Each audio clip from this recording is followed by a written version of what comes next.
పక్క రాష్ట్రాల్లో ఉద్యోగులకు సిపిఎస్ రద్దు చేసి పాత పెన్షన్ విధానం అమలు చేస్తుంటే ఆంధ్రప్రదేశ్లో మాత్రం సిపిఎస్ ఉద్యోగులకు అరెస్ట్ వారెంట్లు. ఆ సిపిఎస్ రాష్ట్ర అధ్యక్షుడు సి.ఎం. దాస్తో సహా 6గురికి అరెస్టు వారెంట్లు.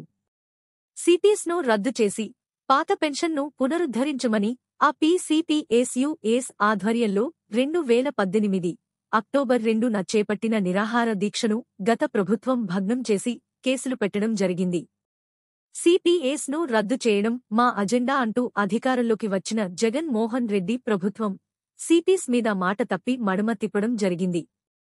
ఇప్పటివరకు సిపిఎస్ మీద ఎటువంటి ప్రగతి లేకపోగా 2018లో నిరాహార దీక్ష చేసిన వారిపై ఇప్పుడు అరెస్ట్ వారెంట్ను జారీ చేయడం చాలా దుర్మార్గమైన చర్య అని పక్క రాష్ట్రాల్లో ఉద్యోగులకు సిపిఎస్ రద్దు చేసి పాత పెన్షన్ విధానం అమలు చేస్తుంటే ఆంధ్రప్రదేశ్లో మాత్రం సిపిఎస్ ఉద్యోగులకు అరెస్ట్ వారెంట్లు జారీ చేస్తున్నారని రాష్ట్ర అధ్యక్షులు సి.ఎం. దాస్ అన్నారు.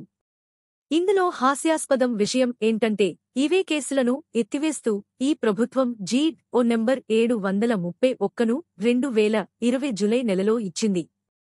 కాని ఇప్పుడు అరెస్ట్ వారెంట్ను జారీ చేయించడం కక్ష్యపూరితమైన చర్యగా ఆ సిపిఎస్ భావిస్తుంది.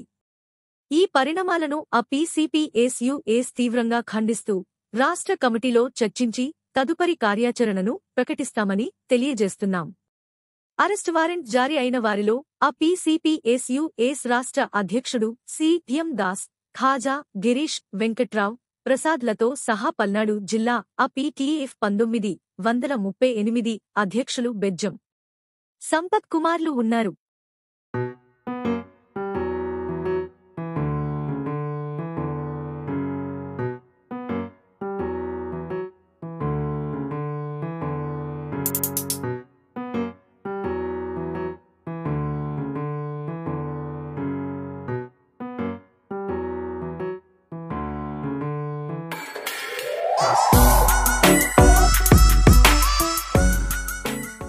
మీకు ఈ వీడియో గనుక నచ్చితే లైక్ చేసి మమ్మల్ని ప్రోత్సహించండి.